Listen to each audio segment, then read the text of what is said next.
we're getting our squash ready. So what I have is 3 delicata squash, and mine were a good size. I mean, they weren't giant, but they were, you know, there we go. So depending on how big yours are, you may want to do 4 or 2 or, you know, whatever you need. This is really adaptable. And all I'm doing here is brushing them with a little bit of olive oil, because I'm going to give them a sprinkle of salt and pepper, just so we can roast them. I've got some, what am I doing in the oven? I've already got something in there. I've got some garlic cloves in the oven. And so I've got my oven at 400. I'm starting some Thanksgiving prep. Bladen and I have already, he's my cooking buddy. He's the one that we're already planning and plotting. He's the one that helps me starting. Like last week, we were already gearing up. It's like game on. But I'm roasting garlic because I make a good bit of compound butter. I make about 6 different kinds. One of which is roasted garlic. So I'm roasting off a ton of garlic. I'm going to go ahead and make my compound butters and some ice cream. Because, of course, all that goes in the freezer. And then that much is out of the way. And then whatever I need, I'll just pop out of the oven. Pop it out of the freezer the day before. And it'll be done. And Blaine's going to come over probably in the next couple days. And we're just going to start mincing onions and celery. Probably going to make a list of all the veggies we need and get what we can diced ahead of time. Make our pie crust. Da-da. Okay, so salt, pepper, olive oil. This is going to go in a 400-degree oven for about 25 minutes. And then we're going to come back and we're going to get started on the filling while these are in the oven. We are making our filling. Nice thing about this is so adaptable. You can go with just about any kind of flavors you want. I am using what I had in the fridge. So this is half of an onion.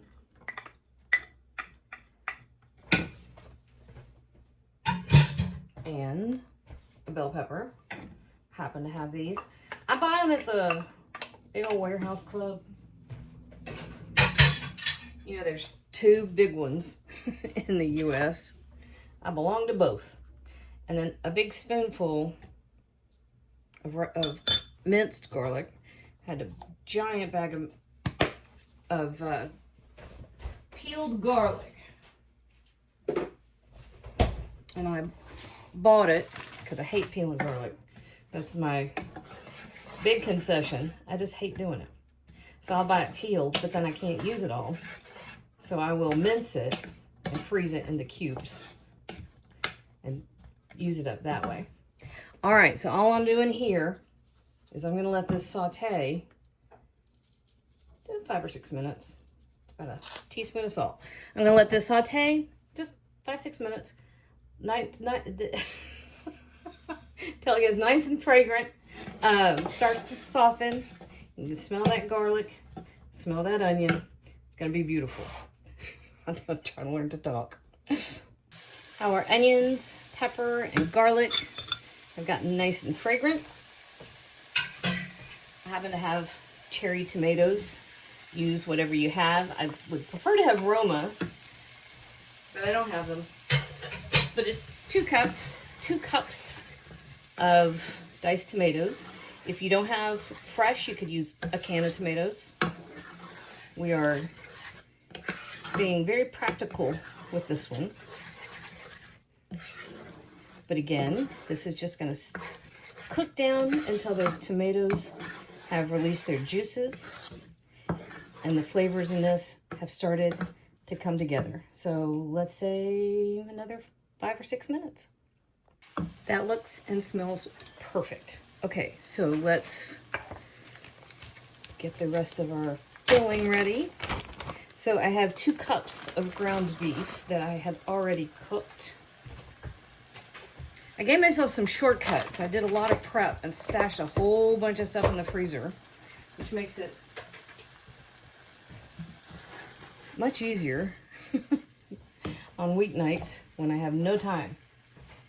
So this was a cup of rice.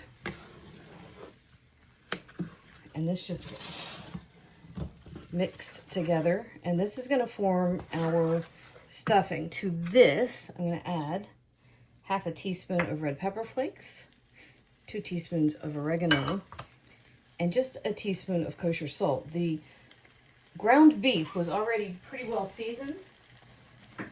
I seasoned it as I was cooking it. Not heavily, but enough. And I didn't make it very distinct, just salt, pepper, and garlic powder. That way it was ready to go with whatever flavors I wanted to use in it. All right, so once this gets mixed all the way through, at this point, we're just waiting on our squash to be ready. I do have not quite a full cup of Parmesan. I'm not entirely sure where that came from, actually. I think one of the kids was cooking. So that is going to go in our base with just a little bit more over the top. So I'm going to give this a taste, just for seasoning.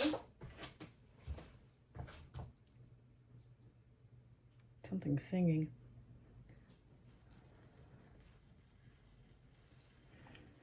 Oh no, that's great. That's spot on, y'all. Okay. I'm just mixing this in. We're waiting on our squash. I'll meet you back here. All right, our squash is out, and it is fork tender, which is exactly what you want. Ta-da. Perfect. All right, so all we need to do is fill it up. Be careful. Everything is hot, which kind of the point. Ooh, we've got just the right amount. Look, cheesy strings. So, as much or little as you would like. I kind of like these hearty, but I also tend to run out of filling, so there's that. But this is all there is to it. And if you want, and typically I will, I just haven't done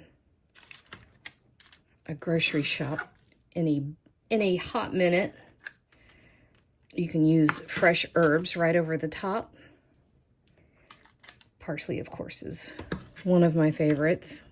I happen to love parsley. Parsley gets ignored, but I think it's got a great flavor. But in this case, I have some green onions, which I have stashed behind me. So those are ready for when this comes out. I did not run out of filling. Look at that. So just keep going. You've really got everything already cooked. So of course I was in the middle of something and somebody had to call me. Telemarketers. Great. Okay, so here is our filled little squash boats. And just over the top. You can do this with cheddar. You can do this with Monterey Jack. You can do it with whatever you like, whatever your favorite is. All right, and this is going to go right back in the oven for probably, I'm going to say 10 minutes. And that's all we need.